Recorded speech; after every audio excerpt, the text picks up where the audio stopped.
અને બીજું,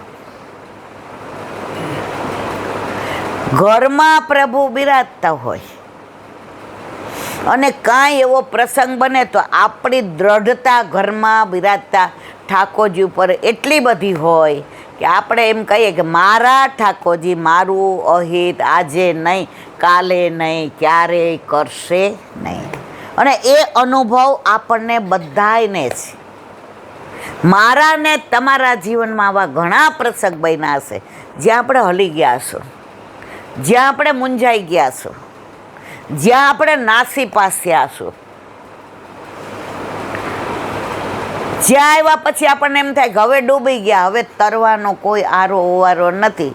અને ત્યારે ઠાકોરજી એવી રીતે આપણી નૈયા પાર લગાડે કે આજુબાજુવાળા એમ કે અમારી નૈયા તો ગળથોલિયા ખાતી હતી, આની નૈયા તો એવો હલેસા મારવાવાળો હતો કે ક્યારે સામે કિનારે પહોંચાડી દીધા ખબર પડી. જવા દો જી નૌકા કિનારે કિનારે, જવા દો જી નૌકા કિનારે કિનારે.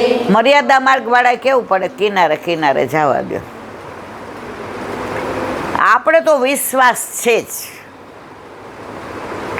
આપણને અધવચ્ચે વલ્લભ ક્યારેય ડૂબાડવાના નથી જ. અને એટલે જ આપણા ઘરે પ્રભુ બિરાજે છે. ઘણાયને બધી તૈયારી હોય, સવારે પુષ્ટ કરાવાય જવાનું હોય અને એવો દુસ્સંગ લાગી જાય. હમણાંનો જાને પૂછો અનુભવ છે. એક બેન બધી જ તૈયારી કરીને આવ્યા, સ્વરૂપ લઈ આવ્યા ને મને કે તમારી ઝાંપી જ આપજો. મેં કીધું લ્યો. જારીજી ને બંટાજી નેવડો ને શ્રૃંગાર ને વસ્ત્ર ને આભૂષણ ને સિંહાસન ને પીછવાઈ ને ખોંડપાટ ને પછી આમ બધું લઈ આવે ને એટલે બેનમાં ઠાકોરજી માટે બધું નવું તો કેવું, હું તો નસીબદાર, હવે કાલથી તો મારે આમ કરવાનું તેમ, રાજી રાજીના રેડ. એનો વર્ક એલા બેન મેં કાલે રજા લીધી છે. શિક્ષક હતા, અપડાઉન કરતા હતા પ્રાથમિક શાળામાં. બહાર નીકળ્યા એટલે રિક્ષામાં રોડ ઉપરથી મળી તો મંદિરમાંથી એક બેન દર્શન કરીને નીકળ્યા. એ કે ગોતા બાજુ જાઉં છું? એ કે એ કે મને અહીં ઉતાર દેશો તમે, થોડા પૈસા મારે પાસે. એ કે કાંઈ પૈસા નથી લેવા, અમે તો એટલા રાજી છીએ કે કાલે અમારા ઘર ઠાકોરજી પધારવાના, આવી જાઓ વૈષ્ણવ આવ્યા તો આમ તેમ. ઓલા બેન કે પુષ્ટ કરાવ્યા કે કરાવવાના છે? એ કે ના કાલે કરાવવાના છે. એ કે ઈલાબેનના ઘરે જઈને આવો છો ને? એ કે હા. ઈ તો કે આ કાને સંભળાય ને આ કાને કાઢી નખાય.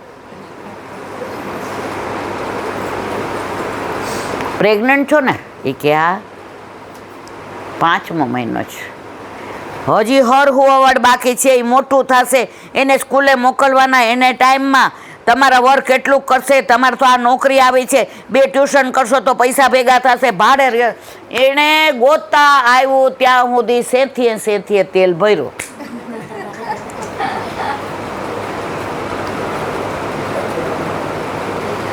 એટલે પછી એના વરે કીધું, એ કે ભલે ગમે એવું હોય, અમે દૂધ મિશ્રી ના કરાવશું ને તો આને સુવાવડ આવશે ને પિયર જશે ને તો હું દૂધ મિશ્રી ધરીશ. ભાઈ બોલવું બહુ સહેલું છે, પછી નોકરી હોય ને કરવું પડે ને ખબર પડે. ઠાકોરજી ઘરમાં હોય ને એ કાંઈ સહેલી વસ્તુ નથી. એમને તો બોલવું છે, એ તો પરવારી ગયા છે. એટલે ઓલા ભાઈએ એવું કીધું કે એ તો પરવારા નહોતા, એના છોકરા તો નાના હતા, નોકરી કરતા, ત્યારના એમના ઘરે ઠાકોરજી છે, અમે ઓળખીએ છીએ. એમણે કર્યું એટલે આપણે કરવું. તમે માનશો ને 2 દિવસ પછી મેં તો આજ્ઞા લઈ દીધી હતી, એટલે 2 દિવસ સુધી ફોન ન આવ્યો. નહીં તો જે મારા ઘરે ઝાંપીજી લઈ જાય ને એનો બીજે દિવસે ફોન આવે, ઇલાંટી ઠાકોરજી પુષ્ટ કરાવી દીધા. ત્રીજે દિવસે એના વર જાપીજી લઈને આવ્યા. મેં તો થઈ ગયા પૂછ. એ કે અંદર આવીને કહું. એ કે ઓલા બેન બેઠા જુઓ, દુસંગ લાગતા વાર લાગતી નથી. પ્રભુને પધારવું તો ઉંમરે ઊભા હતા, ખાલી આપણે આમ વધાવીને અંદર લેવાના હતા, પણ અંદર લેવા દીધા નહીં. આ પલ્લવી આવતી હતી અમરસિંહ સત્સંગમાં, અને રોજ હેરાન કરું, ઠાકોરજી પુશ કરાવી લે, ઠાકોરજી. એટલે એ બિચારી આમ કરે. હા, અને એક દી કરાઈ આવી. હવે એના વરે આટલા વર્ષે બ્રહ્મ સંબંધે લઈ લીધો ને, જુઓ એટલી રાજી થઈ ગઈ. ઇલાંટી ઠાકોરજી ઘરમાં હોય તો આટલો આનંદ. અને હમણાં એનો પાટોત્સવ અમે ઉજવો. બરાબર, ખોટી વાત છે કે સાહેબ? જે હકીકત છે જ કહીશ, ખોટું નહીં. મારે કહેવાના આશય જ વલ્લભે 4 વસ્તુનું કીધું છે ને, એ બહુ સાચું છે. એક તો અન્યાશ્રય ન કરવો, બીજું દુસંગથી દૂર રહેવું. જો ઓલા બેનને ઘરે આવતા આવતા રહી ગયા ને ઠાકોરજી, બિચારીને એક તો મફતમાં રિક્ષામાં બેહાડી.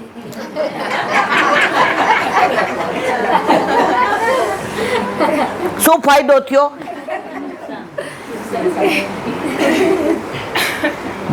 સંગ ન મળે ને તો અસંગ રહેવું, એકલા રહેવું. પણ દુસંગમાં તો ના જ જવું. અને ત્રીજું, અસદ વાર્તાલાપ. જે મળે એની યાર પંચાયત ન કરાય.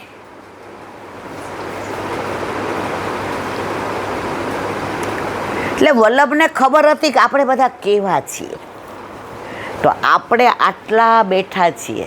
કાલે અમે બાલકૃષ્ણમાં ગયા હતા, ગોંડલ ગયા, ધરોઈ ગયા, રૂપાવટી.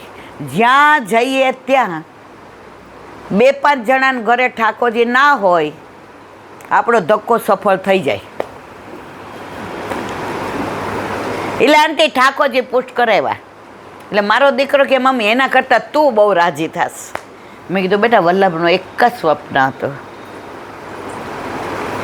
મંદિરમાં બધા વૈષ્ણવો આવે એમ નહીં, પણ એક એક ઘરે મંદિર બને. અને આપણા બધાના ઘરે મંદિર છે. ટમ ટમ તારલાનું મંદિર હોજો, એમાં અમારા શ્રીજી બાવાનું સ્વરૂપ હોજો. અમે અમારા શ્રીજી બાવાને ફૂલોથી સજાવીશું. ફૂલો ના મળે તો અમે કલીઓથી સજાવીશું. કલીઓથી સુંદર ગુંજામાળા હોજો, એમાં અમારા શ્રીજી બાવાનું સ્વરૂપ. જો તમારી પાસે હીરા મોતી માણેક બધું છે તો તમે એ પ્રમાણે લાડ લડાવો. પણ નથી. ગુંજા માળામાં પૈસા બહુ તો 4 રૂપિયા 8 રૂપિયાની મળે. વલ્લભ ફક્ત ગુંજા માળાને ચંદ્રિકા ધરાવતા. પણ ગુસાઈજીને ખબર હતી કે આ બધા કીટી પાર્ટી વાળા થઈ જશે જો કૃષ્ણ નહીં પધરાવું તો. અને આપણે બધા શોખીન, કળિયુગના હું ક્યાં બાકાત છું. તો રાગ ભોગ સિંગાર આપ્યા. તારી પાસે હીરા મોતી માણેક છે તો એવી રીતે પ્રભુને લાડ લડાવ. નથી તો ગુંજા માળા. નારણપુરાના એક વૈષ્ણવ હમણાં લીલામાં પહોંચી ગયા. પહેલાં હું કાઇનેટિક લઈને મંગળાને દર્શન કરવા જાતી સવારે, કારણ કે મારા ઘર ઠાકોરજીનો તો આ લોકોને બધાને ખબર છે. તો એક દી મને કે એલા મારો છોકરો પડી ગયો છે, મને મૂકતી જા ને ઘરે. તો હાલો મૂકવા ગઈ કે લે કણકો લેતી જા મિશ્રીનો. એટલે એને બિચારાને વાર લાગી, પગે તકલીફ ને ઓલું મોજું પહેર્યું હતું. તો મોજું ઢીલું પડી ગયું હશે, એટલે પગમાં આવી ગયું, એટલે પડતા પડતા રહી ગયા ને એણે ઓલો થાંભલો ફળિયાનો પકડી લીધો ને એનાથી બૂમ પડી ગઈ. એટલે મેં દોડીને એનો હાથ પકડી લીધો. મેં કીધું હું લઈ લઉં છું મિશ્રી. તો મને કે ઠાકોરજી પાસે છે, જા લઈ આવ. તો હું ઠાકોરજી પાસે મિશ્રી લેવા ગઈ, સરાવેલી હતી. તો ઠાકોરજીને શ્રૃંગારમાં એણે ગુંજામાળા અને મોરચંદ્રિકા.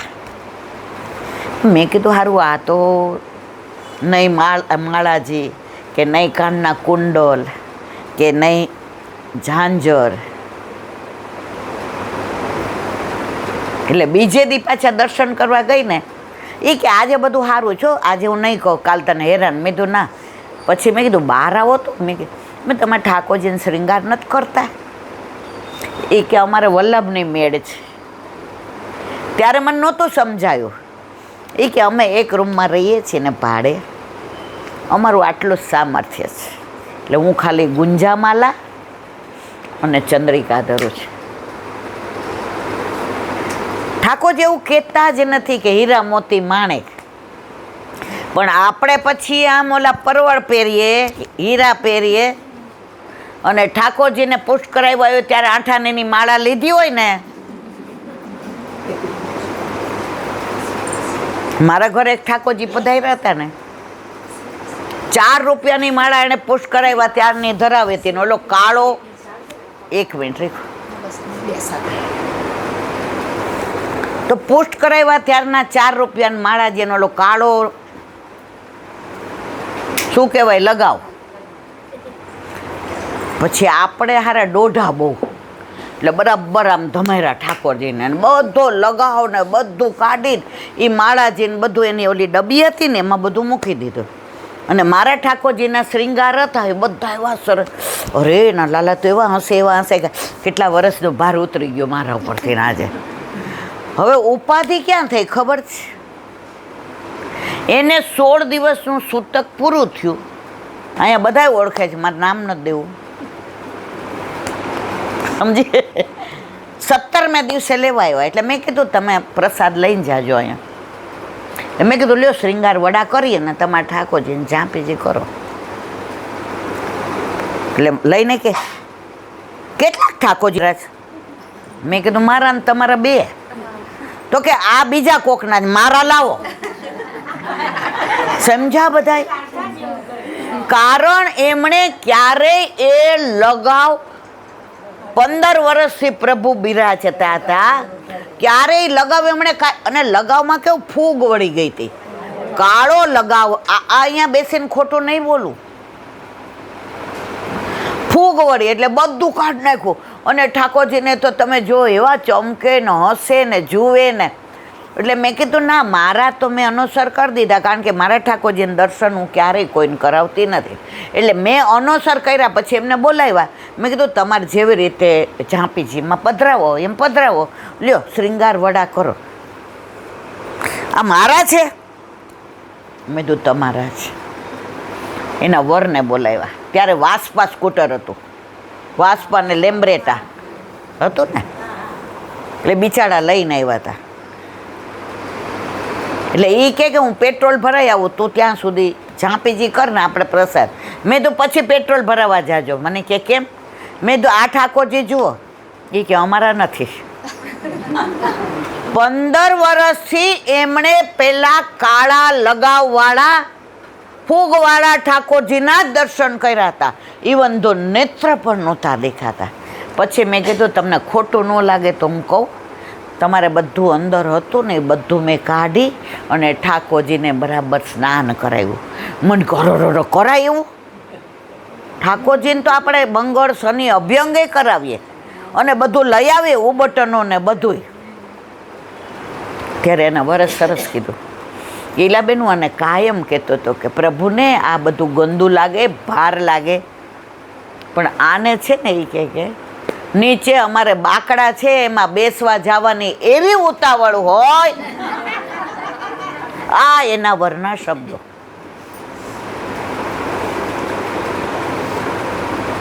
ત્યારે કહ્યું કે હવે હું રિટાયર્ડ થયો છું, હવે મંગળા ને શ્રૃંગાર હું કરીશ, સામગ્રી તું બનાવજે ને રાજભોગ સાથે ધરશો. તો આપણા ઘરે આપણા માથે બિરાજતા આપણા ઠાકોરજી આપણે જેમ રહીએ ને એમ રખાય. આજે હું આમ સાડી પહેરું ને દાગીના પહેરું ને મા ઠાકોરજીને એ 4 રૂપિયાની માળા 15 વર્ષ ધરાવી રાખું, મારા પ્રભુને ગમે મારવાલા?